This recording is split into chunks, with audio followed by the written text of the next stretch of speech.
सर्वांना नमस्कार। निपुण महाराष्ट्र अभियान कृती कार्यक्रम अध्ययन स्तर निश्चितीची प्रश्नपत्रिका कशी तयार करावी यासंबंधी आज आपण या व्हिडिओमध्ये बघणार आहे। यामध्ये इयत्ता 3री ते 5वी कौशल्य लेखनमध्ये कोणकोणत्या प्रश्नांच्या सहाय्याने कोणकोणत्या स्तराच्या सहाय्याने आपण बघू शकतो की विद्यार्थी कोणत्या स्तरामध्ये आहे हे आपल्याला बघायचं आहे। वर्णमालिकेतील अक्षरे पाहून लिहू शकत नाही, स्तर पहिला जो आहे तो आपण या ठिकाणी पाहू शकतो। जर त्याला वर्णमालिकेतील अक्षरे पाहूनही लिहिता येत नसतील तर अध्ययन स्तर पहिला त्याने पार केलेला नाही आहे, त्याला मार्गदर्शनाची गरज आहे। अध्ययन स्तर 2 मध्ये आपण बघू शकतो की वर्णमालिकेतील अक्षरे पाहून लिहू शकत असेल तर त्याला अध्ययन स्तर 2 जो आहे तो प्राप्त झालेला आहे असं आपण सांगू शकतो। प्रश्न क्रमांक 3 किंवा स्तर 3 ठरवताना सोपे शब्द पाहून लिहितो। जर सोपे शब्द त्याला पाहून लिहिता येत असतील तर अध्ययन स्तर 3 मध्ये आहे असं आपण सांगू शकतो।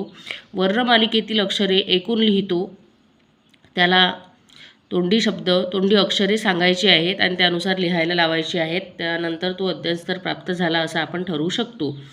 वर्णमालिकेतील काही अक्षरे स्वरचिन्ह वापरून शब्द ऐकून लिहितो, तर अशा प्रकारे अध्ययन स्तर 5 मध्ये आहे। त्यासंबंधी आपल्याला त्याला तोंडी शब्द सांगून त्या लिहायला लावायची आहेत आणि जर ते लिहिता आली तर अध्ययन स्तर 5 प्राप्त झाला असं आपण म्हणू शकतो।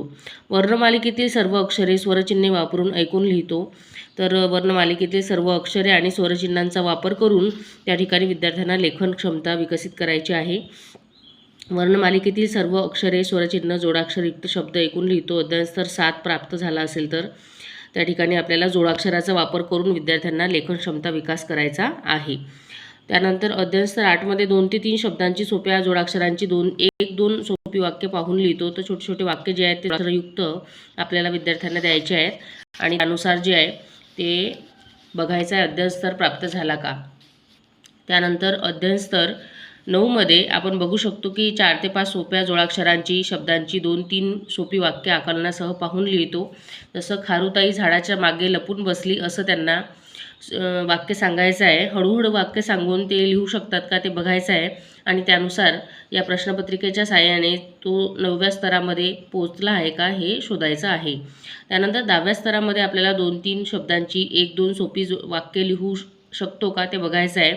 त्यांना शिक्षकांनी, वर्गमित्रांनी किंवा पालकांनी तुम्हाला वाक्य सांगतील विद्यार्थ्यांना आणि त्यानुसार मामाने खाऊ आणला, तेजस खेळत होता अशी तोंडी वाक्य लिहू शकतो का ते बघायचं आहे। 2-3 शब्दांनी जोडाक्षरयुक्त 1-2 वाक्य विरामचिन्हांसह आकलनासह ऐकून लिहितो का, त्याला त्याचे आकलन झाले का। जसं पाऊस केव्हा येईल या ठिकाणी प्रश्नचिन्हाचा वापर केलेला आहे, तो लिहिताना प्रश्नचिन्ह, उद्गारवाचक चिन्ह, पूर्णविराम अशी विरामचिन्हांचा वापर करतो का हे सुद्धा आपल्याला बघायचं आहे। त्यानंतर अध्ययन स्तर 12 मध्ये 2-3 शब्दांची सोपी वाक्य ऐकून योग्य गतीने लिहितो का हे सुद्धा आपल्याला या ठिकाणी बघायचं आहे। जसं मानसीने दिवा लावला अशी सोपी शब्द जी आहे वाक्य जी आहे ती द्यायची आहेत।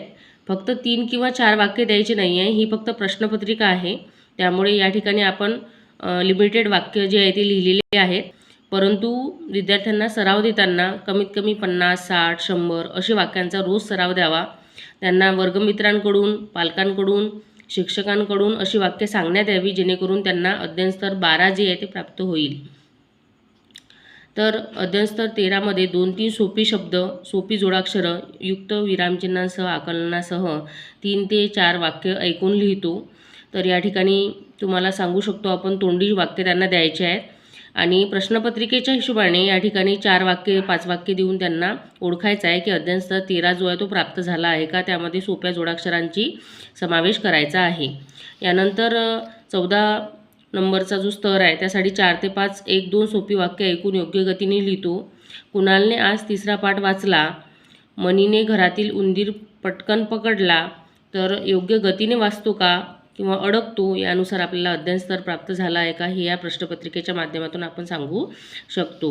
तर अध्ययन स्तर 15 मध्ये 4 ते 5 सोपी शब्द, सोपी जोडाक्षरं युक्त विरामचिन्ह आकलनासह ऐकून लिहितो, यासंबंधी वाक्य जे आहे ते सांगायचे आहेत।